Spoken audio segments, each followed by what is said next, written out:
In a quarter of an hour I will be dead, he said it quietly. He said it to his 15-year-old son. His face was pale, his voice was calm. The room was the boy's bedroom. Two generals were waiting downstairs. They had arrived at noon in a dark green car with Berlin registration plates. They had asked to speak with him in private. He had come upstairs to find his son. He told the boy the house was surrounded. He told him the poison the generals had brought was fatal in 3 seconds. He told him that if he accepted it, the family would not be touched. His staff would be left alone. The boy asked if they could defend themselves. His father said there was no point. It was better for one man to die than for all of them to be killed. They had almost no ammunition.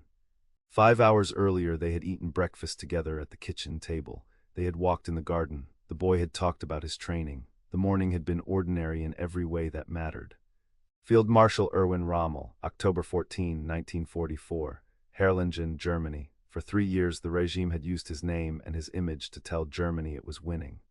In October 1944, the same regime sent 2 men to his house to kill him. 3 days later Germany announced his death. The official cause was wounds sustained in a British air attack in July. His heart, they said, had given way on a journey. 2 generals were not mentioned. A car stopping at the edge of a forest was not mentioned. His son watched the car until it turned the corner and was gone. He and the adjutant walked back to the house in silence. 20 minutes later the telephone rang. This is where the official record begins, not in a bedroom in Herrlingen in October 1944. In the North African desert in February 1941, 2 German divisions, an order to hold a line. Within 6 weeks the British were retreating. Within 3 months they were 400 miles back from where they started. The regime in Berlin had a new symbol. They used it immediately. Joseph Goebbels built a myth around the name, the Desert Fox, Germany's unbeatable commander. The newsreels ran his image every week. In August 1942, Winston Churchill stood in the House of Commons and called him a great general. Churchill meant it as a warning to his own side. Goebbels put the quote in the propaganda file. The enemy was doing the work for them. The defeat at El Alamein in November 1942 was the first time the official story ran out of things to say. The Afrika Korps was outgunned and outsupplied. The British had broken the German signals code and were reading operational communications before they reached German commanders in the field. He wrote to his wife, "I simply cannot go on like this." He was not supposed to write things like that. He wrote it anyway. He was recalled to Europe in 1943. Hitler gave him Army Group B, the defense of the Atlantic Wall, the fortification of the French coastline against the Allied invasion that everyone paying attention knew was coming. He argued that the armored reserves needed to be positioned near the beaches, able to counterattack within hours of a landing. The argument was overruled. When the Allies came ashore at Normandy on June 6, 1944, the reserves were held back. By the time they were released, it was too late. On July 17, 1944, 6 weeks after the Allied landings, his staff car was attacked by British fighter aircraft on a road in Normandy. The driver was killed. Rommel was thrown into the windscreen. His skull fractured in 3 places. He was moved to a field hospital and then sent to Germany to recover. 3 days later, a bomb went off in Hitler's conference room at the Wolf's Lair. Rommel was in a hospital bed. He did not know about it until afterwards. The bomb had been placed by Colonel Klaus von Stauffenberg. It killed 4 people. It did not kill Hitler. The investigation that followed was immediate. The Gestapo worked through the networks of officers connected to the conspiracy. Names came out of interrogation. Rommel's name appeared. The exact nature of his connection to the plot has never been fully established. What is established? He had known men who were involved. He had said things privately that amounted to a position. Hitler's problem was specific. Rommel was not simply a general. He was the face the regime had spent 3 years making synonymous with German military strength. Putting him on trial for treason meant telling Germany that its most celebrated commander had turned against the cause. The regime calculated this would damage public morale beyond what the autumn of 1944 could absorb. A public trial was removed from consideration. Something else would be arranged. The arrangement was forced suicide. The generals sent to Herrlingen on October 14 carried 3 options, not the 2 that most accounts record. The People's Court in Berlin, almost certain execution, family unprotected. A command post on the Eastern Front, understood by everyone in that room as a different kind of death sentence. Or the poison, a state funeral, full military honors, family protected, staff left alone. The Gestapo had arrived from Berlin that same morning. They were positioned around the house and throughout the village. Their orders were to shoot if anyone resisted. Most accounts of October 14 record that he chose the poison. They record the state funeral. What they do not record is what his son Manfred later wrote, every word spoken in that bedroom, every object handled in the hallway, and the specific image of a gate closing behind a man who did not turn his head. What the two generals carried into that house had been decided in Berlin weeks before Rommel knew they were coming. To understand the decision he made in that bedroom, you have to go back, not to the desert, not to the Atlantic Wall, to the months in Herrlingen, waiting for a letter from Hitler's headquarters that never came. The disillusionment is documented in the letters. The early letters from North Africa are confident, the language of a man who believes in what he is doing. By late 1942, the tone is qualified. By 1943, the questions are direct. By the summer of 1944, he is writing about the certainty of German defeat and what it will mean. The letters are dated. The shift is not subtle. In 1943 and 1944, a network of senior German officers was building a plan to remove Hitler from power.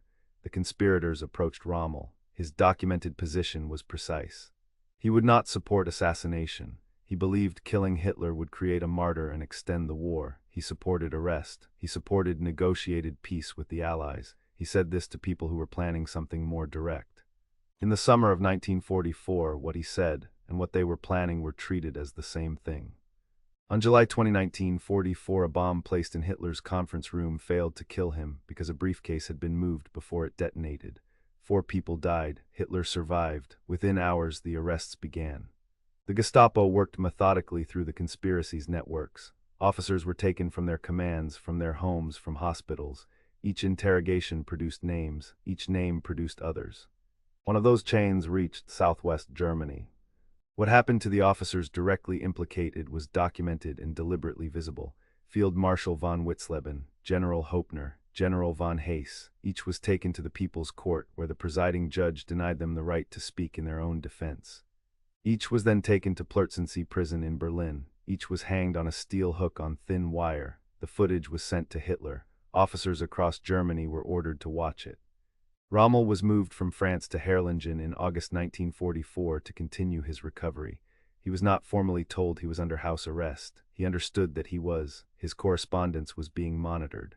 Visitors were noted. He was the most decorated German commander of the war, convalescing in a modest house in a small town, while the men who had used his image for 3 years made their decision. He spent the weeks in Herrlingen reading reports about men he had known. Several had served under him directly. Several had spoken to him about the plot by name.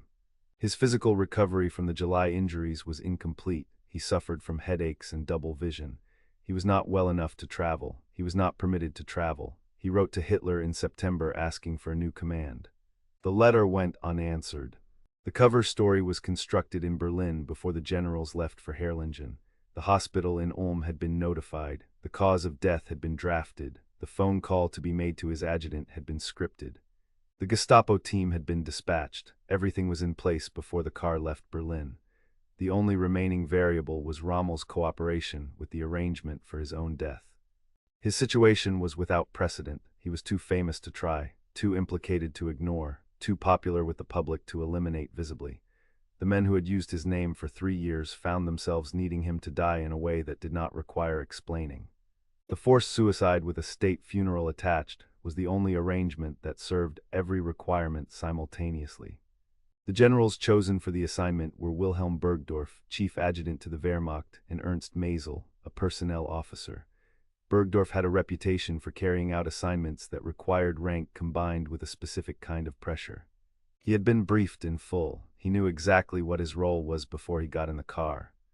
On the evening of October 13, he received a phone call from Berlin. The call informed him that 2 generals would be arriving the following morning to discuss his future. The phrasing was formal. He understood what it meant. He said nothing to his wife or his son that night. He went to bed. He got up the next morning and made breakfast. Manfred arrived at the house at 7 in the morning. His father was in the kitchen. They ate together. Then they walked in the garden. The morning was cold. The trees were bare. Manfred talked about his training. His father asked questions and listened. He said nothing about the phone call from the night before. After the walk, Rommel told his son what the afternoon would bring. At 12 o'clock, 2 generals will come here to discuss my future. So today I will see what is planned for me, the People's Court, or a new command post in the east. Manfred asked if his father would accept the eastern posting. Rommel took his arm. "My dear boy, our enemy in the east is so horrifying that any other matter goes to second place. Of course I would go."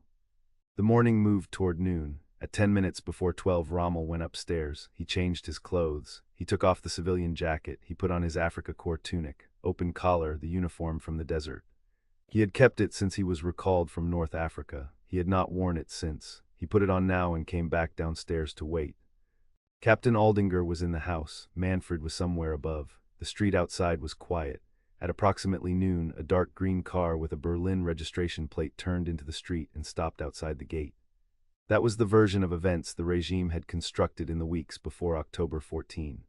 What happened inside that house from noon onward was never part of any official German record. It survived because a 15-year-old boy was present for every moment of it and wrote down every word his father said. Two generals stepped out of the car, Wilhelm Bergdorf and Ernst Mazel. They knocked, they were let in, they were respectful and courteous. They asked to speak with Rommel in private. Manfred and Captain Aldinger left the room. Manfred went upstairs to find a book. He told himself, at least they are not arresting him. He sat upstairs with the book. He could hear voices below but not the words. The meeting lasted a few minutes. Then he heard his father on the stairs, not hurrying, walking the way he always walked.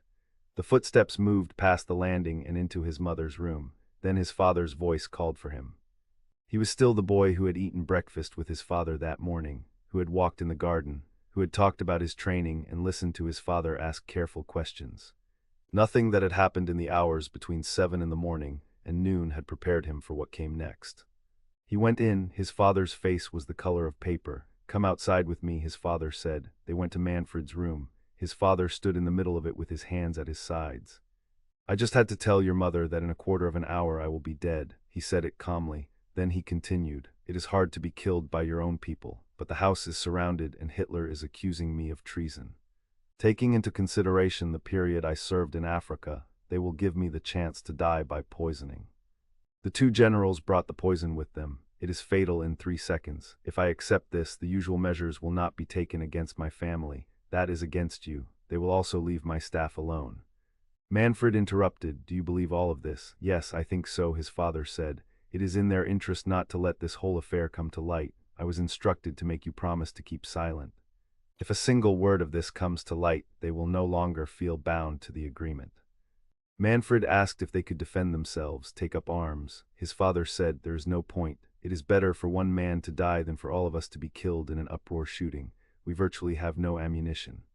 He said goodbye to his son. He asked him to call Aldinger. Aldinger had been outside talking to the general's driver. When Manfred found him and explained what was happening, he ran upstairs. Rommel spoke quickly now. He told Aldinger about the funeral. He had requested it be held in Ulm. He described the phone call that Aldinger would receive. He was precise about the timing and the wording. He checked his watch. "I have to go. They only gave me 10 minutes. He said his goodbyes a final time. Then he and Manfred went downstairs together. Manfred helped his father put on his leather jacket. Rommel reached into his coat and pulled out his wallet. "There are 150 marks here. Should I take the money with me?" Aldinger said. "It doesn't matter anymore, Herr Field Marshal." Rommel put the wallet back in his pocket. The gesture was ordinary and not ordinary at the same time. A man checking his wallet before a journey. The 150 marks an amount he might have carried any other day. None of it belonging to the same moment as what had just been said in that bedroom, and yet it was the same moment. Walking through the hall toward the front door, the dachshund came at him. The dog had been given to him as a puppy a few months earlier. It did not know what was happening. It jumped up with its tail going. Rommel told Manfred to lock the dog in the office. He waited in the lobby while Manfred and Aldinger pushed the dog inside and shut the door. Then they left the house together. The two generals were standing at the garden gate. Rommel, Manfred, and Aldinger walked slowly down the path. A group of villagers had gathered on the road to see what was happening. Bergdorf raised his hand in greeting as Rommel approached the gate. The car was running. The SS driver opened the door. Rommel put his field marshal baton under his left arm. He shook hands with his son. He shook hands with Aldinger. He got into the car. The two generals sat down on either side of him. The doors were closed. Rommel looked straight ahead as the car drove away from the gate. He did not turn his head.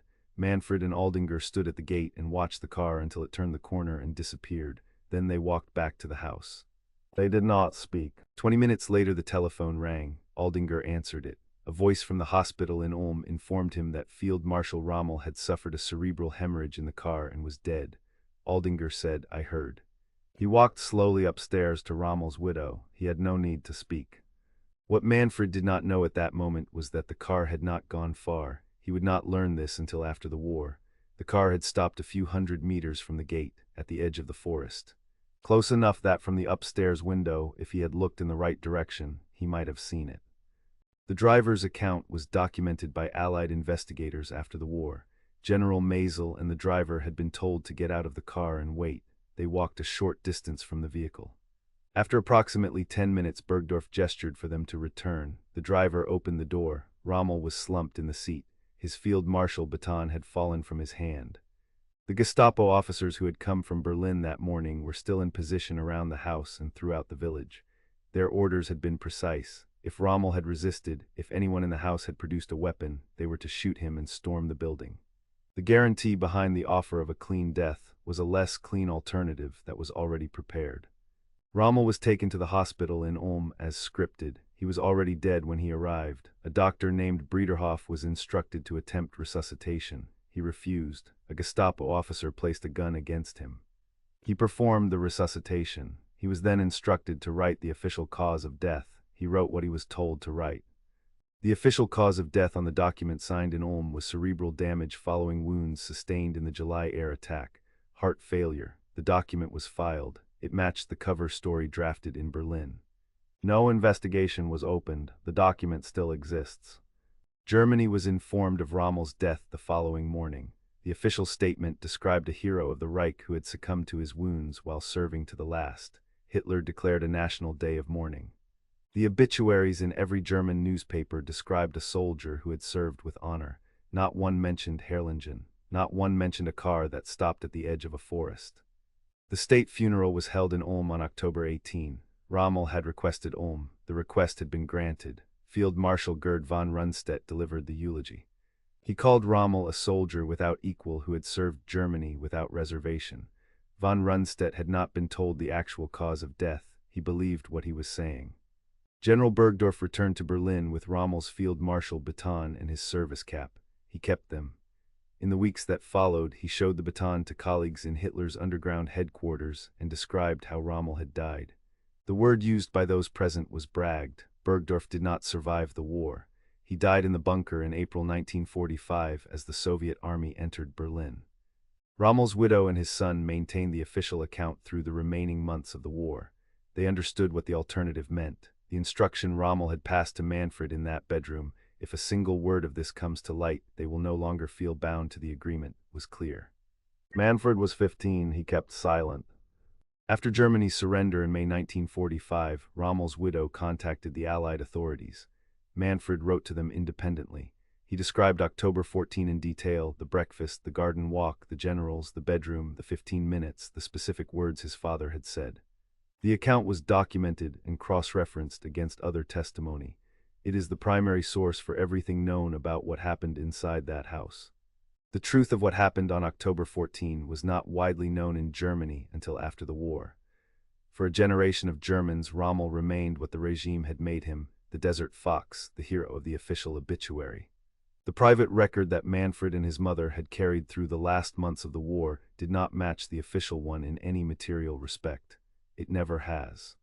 The regime that sent 2 generals to Herrlingen collapsed 7 months after October 14. The cover story it had arranged, wounds, heart failure, a natural death in service, did not survive contact with the people who had been in that house. The state funeral had been held as promised. The guarantee had been kept. The secret lasted 7 months. His grave is in Herrlingen, the town where he lived, the town where the dark green car was parked outside the gate on October 14, a few hundred meters from the edge of the forest where the car stopped. The distance from the gate to the forest is the distance between what the official record said happened and what actually did. On the anniversary of his death, veterans of the Afrika Korps came to stand at the grave. They came for years. They stood in the same town where a 15-year-old boy had locked a dog in an office, walked back to a house in silence, and answered a telephone 20 minutes later.